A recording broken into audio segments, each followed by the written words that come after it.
Manx Radio Sports, brought to you by The Print Shed. Visit theprintshediom.com today to set up your personalised web shop for your sports club or business. Faster my good evening. Welcome to Friday Sport Preview on Manx Radio. Rob Pritchard with you here, and over the next half hour we're taking our weekly look at the sporting action coming up on the Isle of Man this weekend, coming up on tonight's programme.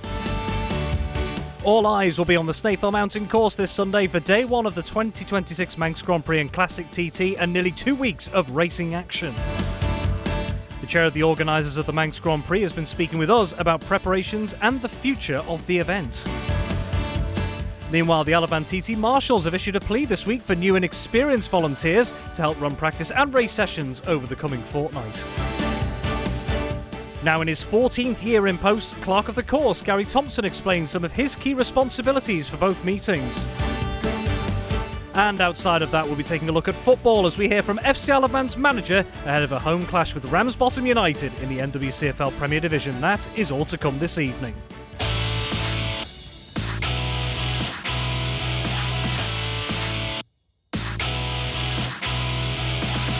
Welcome to Friday Sport Preview on Manx Radio, where much of our focus this evening is on the upcoming Manx Grand Prix and Classic TT for 2026. We start tonight looking ahead to the Manx Grand Prix specifically, which is currently due to start on Sunday.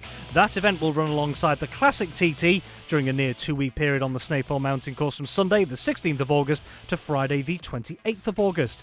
The Manx Motorcycle Club are the organisers of the MGP, and John McBride is the organisation's chair. I've been speaking with him this week to find out how preparations have gone in the lead up to the meeting, whilst he also talks about how the event itself may have to evolve going forward. We can only start 60 riders on the course now, and we accepted more entries than we possibly could accommodate, but due to natural wastage, this has been a very good good exercise, because we've lost a few people through incidents and what have you, and injuries. So I think we're there. We should have 60 for each race, hopefully. Probably a few less in the sport bike and junior. And the Manx Grand Prix, of course, has been running since 1923, and one of the things that has always been pointed out, this is effectively an amateur event that gives people a chance also, if they want to, that first step on the ladder towards competing at the likes of the Isle of Man TT races. So for those getting involved in road racing, and particularly road racing on the mountain course for the first time, how valuable, in your opinion, is the Manx Grand Prix still in the grand scheme of road racing, not just here but around the world? Well, I think it is the ultimate road race, there's no doubt about that.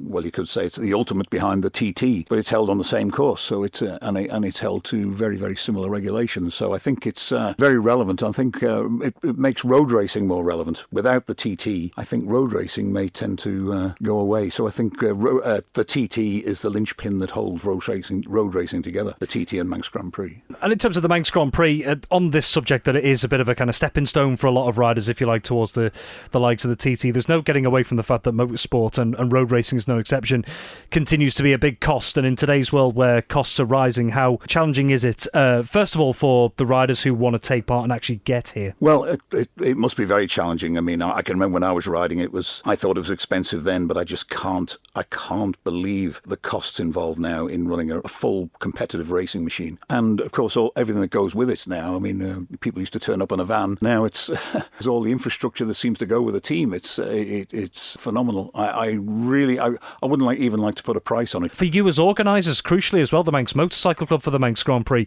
how challenging is it to organise and put together an event like the Manx Grand Prix in today's financial climate? It's extremely challenging, but we've been lucky particularly this year, due to our newest committee members, Lee and Carol Bartram.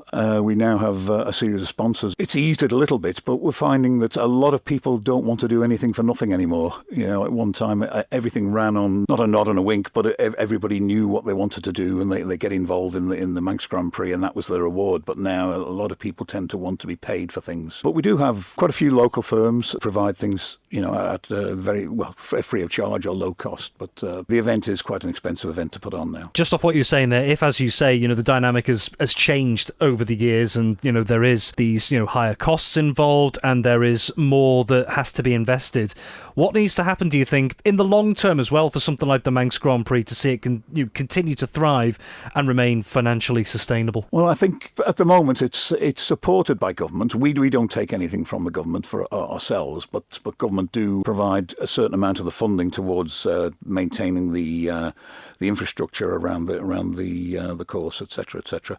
And of course, they do have a motorsport department to maintain, and AC events need to be paid, etc.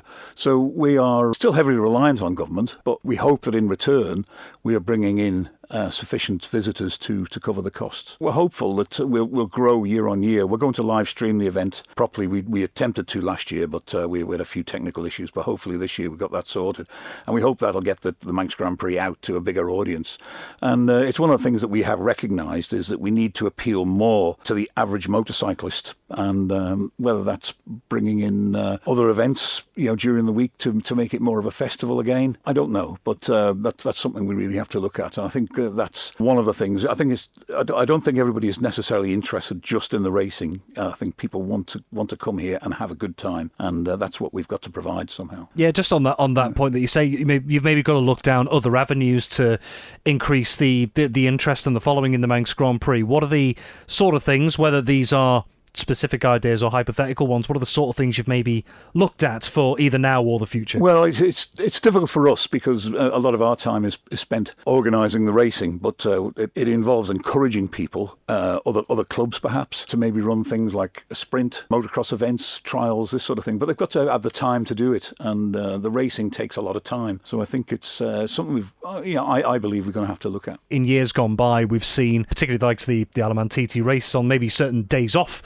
from racing or practice, if you like, as well. There have been other events that take place across the island. Is that a bit of a consideration from the Manx Grand Prix perspective, that particularly when there's no action going on the course, that you can have these conversations with other communities, other organisations around the island to almost get them involved in the whole near 2-week experience? I think that's what I meant previously. I think that's exactly what I think should be happening, really. Because the more people we have here, the better the atmosphere. People go away, they enjoy themselves, they come back. And it's building. And I think got to a level, and I think we can build on that now. That was John McBride, the chair of the Manx Motorcycle Club, who are the organisers of the Manx Grand Prix, due to get underway on Sunday. So as it stands, there are currently 52 listed entries in the junior/sport bike MGP category this year, and 67 on the roster in the senior/supersport MGP section. These numbers do remain subject to change, potentially at short notice. So a quick look ahead then to what the schedule currently looks like for the opening day of the Manx Grand Prix on Sunday, the 16th of August. Again, a reminder, these timings, the schedules do remain subject to change depending on prevailing conditions and circumstances. So Sunday at the moment looking as follows. Roads around the Snaefell Mountain Course closed at 12:45pm, then a newcomer speed control lap at 1:30. Then it's the junior sport bike machines at 1:45 for the first time practice, and then a first time practice for senior supersport machines at 2:30. Then both categories are due to be out again as it stands. At 3:15, the junior/sport bike machines back out again for another time practice before a second time session for senior supersport machines at 4:05pm. Roads to reopen no later on Sunday than 6pm. Manx Radio Sport, brought to you by the Print Shed. Visit theprintshediom.com today to set up your personalised web shop for your sports club or business. And a reminder, you can listen to the full extended interview with John McBride over on the Manx Radio Sportscast, which is available at manxradio.com. Meanwhile, away from the competitors who'll be out on course, volunteers remain part of the beating heart of both the Manx Grand Prix and the Classic TT. In particular, the army of Marshals remain paramount to making sure the practice and race sessions can go ahead as safely as possible. Well, in the build-up to this month's racing, the Alamantiti Marshals remain on the lookout for potential volunteers, both new and experienced, to help out with marshalling around the course.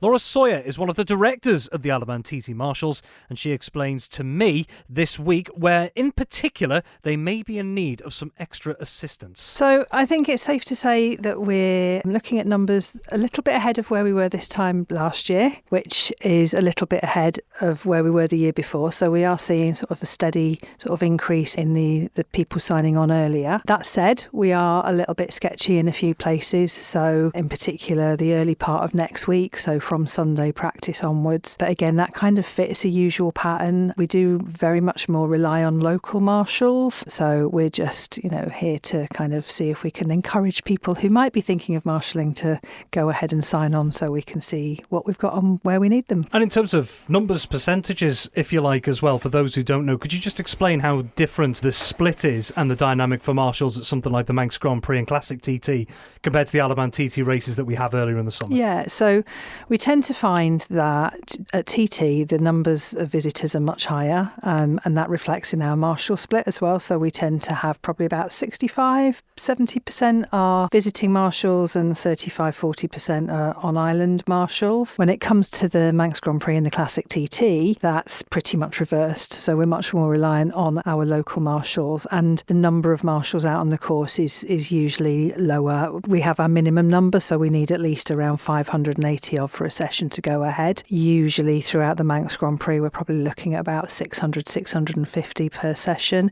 whereas one of the days at TT, I think we had our highest number ever of marshals around the course. It was around 1,200 people out. And on the subject of, like you say, flipped a little bit for the Manx Grand Prix and Classic TT, a much greater reliance on local marshals, how fair is it then to possibly say that the local community effectively plays a more vital role in running the Manx Grand Prix and Classic TT compared to the TT races? It's very fair to say, and I think the feeling in general is that it's quite a quieter affair, and it's not quite as big and bold and what have you as the TT. So the local community is really important to make sure it goes ahead. And we've got schemes in place. One of the biggest challenges is attracting marshals and retraining them. So last year we launched the Manx Marshals discount scheme. So people may or may not know that during race periods with a marshal's warrant card, there are a lot of places that will offer discounts and benefits to marshals. So what we've done for the Manx Marshals discount scheme is negotiated with some of those companies and with additional companies that throughout the year they'll accept the card that we'll issue people. So there's kind of something for them all year round. To qualify for that, you need to marshal a minimum of 7 sessions throughout the 2-week period. So that's something that we hope will start to attract a few more as well. It's not just recruitment of marshals, but retention as well for the long term, not just for one event. Yeah. How challenging, in today's climate, and particularly with the focus on the Manx Grand Prix and Classic TT, where there's a greater reliance on local marshals, how challenging is that generally? The more challenging thing is encouraging people to sign up in the first place. And I think a lot of people have kind of preconceived ideas about what being a marshal means and what they might be expected to do. The majority of marshals I speak to, because obviously I spend a lot of time in the marquee, like in the run-up, sort of giving out warrant cards and packs to marshals. But equally, when I do the IMC training courses, people who've never marshalled before, once they've done 3 sessions, they can come and do that face-to-face course. And the majority of new marshals will say that, I thoroughly enjoyed it. It's not at all like I expected. It's a whole different sort of thing to what people anticipate it being. And I think the big thing is we can't shy away from the fact that the reason we're there is to ensure safety both to riders and to the public, and from time to time we might have to deal with unpleasant situations. But I think it's really important to keep perspective on that as well. The amount of hours of racing and the amount of man hours given, the percentage spent dealing with incidents is very low. And there's so many locations around the course. There's so many opportunities to try different styles of marshalling as well. We've got people that marshal. They will marshal in the same place year on year, event on event, and they will not move. And then we have people that are willing to move around, and they'll try different places until they either find somewhere that they really like that they settle, or they're happy to be moved like wherever to ensure racing can go ahead. So, for example, Sector 00, that's something that not a lot of people know about. That's where if people aren't sure where they want to marshal or they're flexible about where to go, they can sign on to Sector 00, and we then in the office can direct them, place them in whichever sector actually needs the marshalling support. Well, back to racing matters now, and once again there'll be a familiar figure overseeing all of the practice and racing action at this year's Manx Grand Prix and Classic TT. Gary Thompson is now in his 14th year as the Alaban TT Races Clerk of the course. Well, his last time in his role on Ireland was back in late May and early June this year for TT 2026, an event which he says was arguably the toughest TT he's ever had to take charge of. Well, with that behind him, though, attention turns solely to what happens over the next 2 weeks, and Mr. Thompson spoke to us about preparations and what they may have to contend with in the days ahead.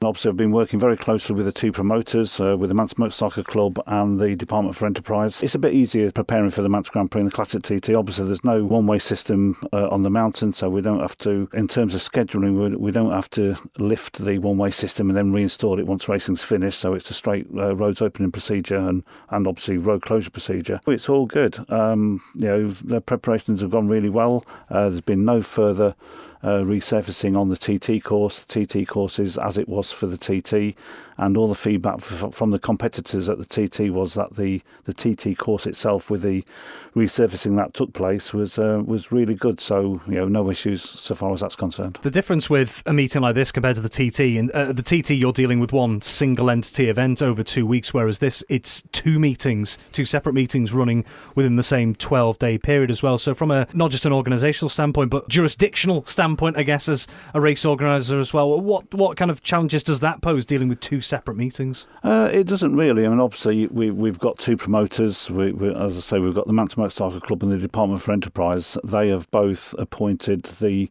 race organiser. It's my job to deliver the Manx Grand Prix and the Classic TT races for and on behalf of both promoters. So relationships are very good with both. For us, it's business as usual, really, and just hope for better weather than what we had 3 months ago. The weather put huge disruption, particularly on race week during the TT as well. If that was to be an issue, the weather, let's say early on in, say, the Manx Grand Prix and Classic TT, the qualifying, for example, how confident are you that there is enough wiggle room with the contingencies that are in place to give both meetings the time that they need? We are confident. We've built we've built the schedule to put in plenty of flexibility. So, for example, we've got in qualifying week we've got Wednesday, possibly Wednesday afternoon and Thursday afternoon as contingencies. We've got Friday evening. We've got the Sunday afternoon, which we can, if we need to move Saturday, we can move on to Sunday. And then in race week, we've got all day Tuesday and all day Thursday. So there is plenty of wriggle room. I'm also conscious, obviously, as well, that in comparison to the TT, we lose an hour's natural light in the evening. So, whereas at the TT we would flag all at 8:50 p.m, we now tend to flag all at 8 o'clock to make sure that everybody's back in daylight. So, contingency-wise, again, we've been working with the DOI and DHA in terms of contingencies, and all the information's gone out. But I think we're in pretty good form for that. I suppose what I was going to get to on top of that is, if there is indeed disruption of any kind, which means things have to be moved about, how do you go about, I suppose, trying to satisfy both meetings so that neither feel like they're playing second fiddle to another in certain cases? That's a very good question, actually. No, I don't tend to look at it as two separate meetings in that regard. Well, what we look at is how, from an individual rider point of view, my job is to ensure that every rider, whether it's Manx Grand Prix or Classic TT, has got enough laps under his belt ready for racing. And the schedule will be tweaked or rewritten to establish that, to make sure that everybody's got a fair crack of the whip. And away from the racing itself, of course, we saw it at the TT, and we've seen it actually in recent weeks here on the island as well. There's been more filming taking place for this TT-inspired film that's going to be going on. Can we expect any more filming procedures to be taking place during the Manx Grand Prix and Classic TT, as far as you're aware? The only one I'm aware of is on Sunday afternoon. So the first session on Sunday afternoon, there's a filming lap before the newcomers go out, and one towards the end of the day, and that should finish off the filming process. So that's the one I've been approached about, and we fitted that into the schedule. And again, there's no disruption to the qualifying programme. Like we did at the TT, we're very conscious that we accommodate the filming laps, but there's no impact on the qualifying sessions themselves. So that's been easily sorted out, really. We've covered this when we've spoken multiple occasions over the last few years, is the fact that you and your decisions and the team and the race control decisions do come for some criticism from certain people, whether it's with regards to, cancelling races or delaying things due to weather and other matters as well. It's something that you've become accustomed to dealing with over the last few years as well. So I suppose, again, what would you say to people who are maybe critical or at the very least sceptical of some of the decisions that race control make during meetings like TT, MGP, Classic TT? First and foremost, my absolute priority in anything is safety of the competitors, and I will not, have not, and won't put competitors out in conditions that are not satisfactory. And if that means putting in a delay, then so be it. Or if it means cancelling a day's racing, so be it. But I would imagine those same individuals who do criticise me on Facebook, and I see it, people telling me about it and all that, it doesn't really faze me, it doesn't bother me, but if I was to put out a race or a qualifying session in unsatisfactory conditions and a rider got hurt, those same people would be very critical of the fact that I started that qualifying session or race in the first place. So I'm in a bit of a no-win situation, which, that's what I got paid for. That's part of being clerk of the course. And it's not just me, it's any clerk of the course, really. We do what we do for the safety of the competitors, and if people don't like that, then so be it. Manx Radio Sport, brought to you by the Print Shed. Visit theprintshediom.com today to set up your personalised web shop for your sports club or business. And finally tonight, we turn away from all matters road racing and take a look at football. FC Isle of Man have made a positive early start to the 26-27 NWCFL Premier Division season, picking up 4 of a possible 6 points from their opening 2 games. Well, 10 days on from their last outing, a goalless draw at Glossop North End, the Ravens are back at the Bowl tomorrow night to face a Ramsbottom United side who are also unbeaten in these early stages of the campaign.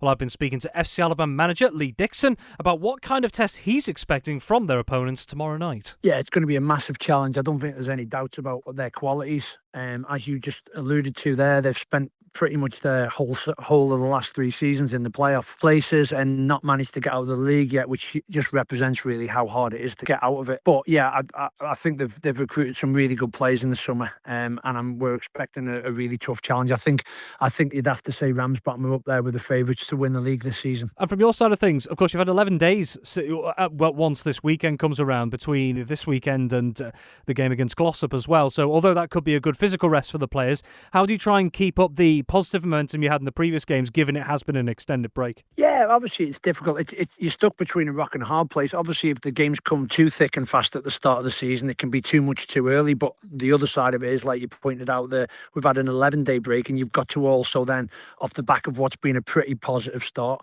you've got to try and maintain momentum and keep the spirits within the camp up. We trained last Thursday, had not such a difficult session last Thursday off the back of the 2 tough games, and then we met on Saturday morning and did a lot of work, a lot of physical work, really pushed the lads. I've never seen so many lads throw up in one training session. That was a new one for me, but it shows you what the lads are willing to put in. And then we've had a good session on Tuesday night, speaking towards about the game on Saturday, and hopefully we can put it into practice again on Saturday like we have in the first 2 games and come away with positive result to keep the momentum. And now that obviously quite a few days have passed since those first 2 games of the season, I mean, what are the kind of main positives you've picked up from those first 2 games going into training over the last few days and into this weekend that you could potentially build on? I think what's been really, really clear to see is I asked of them in pre-season about, work ethic and being together and being willing to work hard for each other ahead of worrying about individuals. And I think they've all executed that for me. I don't think anyone that's watched the games could doubt what they were willing to give in them games. And we've gone into the red zone in both games,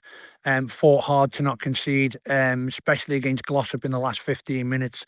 Our energy levels were just starting to flag, but I just thought the lads' mentality was absolutely brilliant, and I want to see much more of that. And obviously we've had that little break, and so hopefully that brings a bit of a freshness back into our game, and we can produce something very similar to what we did against St Helens on the Saturday in our first game of the season. On the flip side of that, I mean, what are the sort of things that maybe you think could be improved upon or added to for this weekend? Obviously, I want to see a little bit more quality with the ball. Inevitably, start of the season, it's all a little bit chaotic in the games, and both games have been. And we've been obviously very defensively, very strong. We've had a really tight, compact unit.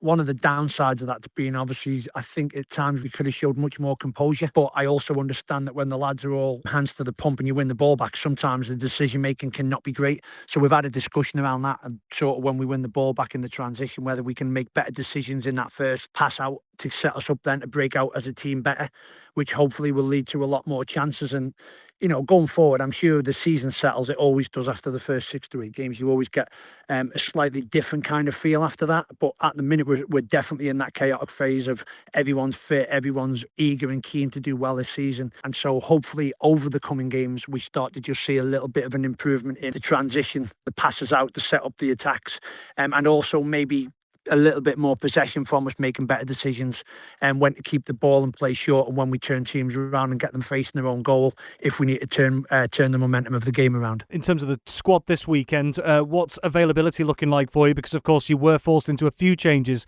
in the Glossop game, which was a midweek one. Yeah, we've got everyone back available bar one. I think the only one who's missing this weekend is going to be Will Cowan. He's on a family holiday that's been booked for a long time, so he's the only one. So we're looking really good. We should have a really strong squad, and we will have a really strong bench. It's going to be some very disappointed players, but as I said to the lads on Tuesday, it's a good problem to have, because going back to last season at times it was a real struggle trying to get any kind of squad out at all, and so to get to the point now where we've got 19 to 20 really strong lads all fighting for positions in the team is a lovely problem, and just hopefully me and the coaching team can make the right decisions in terms of who we select to be able to impact the game at any given time if we need to. And just finally on playing at the Bowl, and of course it's only second home game of the season, so you can't draw too many conclusions at all for this season, but I know previously in speaking to previous managers and whatnot that sometimes maybe the players have felt a bit of pressure on themselves a little bit to try and perform and give something back to the home crowd in a positive way, and sometimes that's meant results haven't maybe quite gone their way, maybe just a little bit of a composure or anxiety. So how do you try and get maybe rid of that particular challenge for the squad,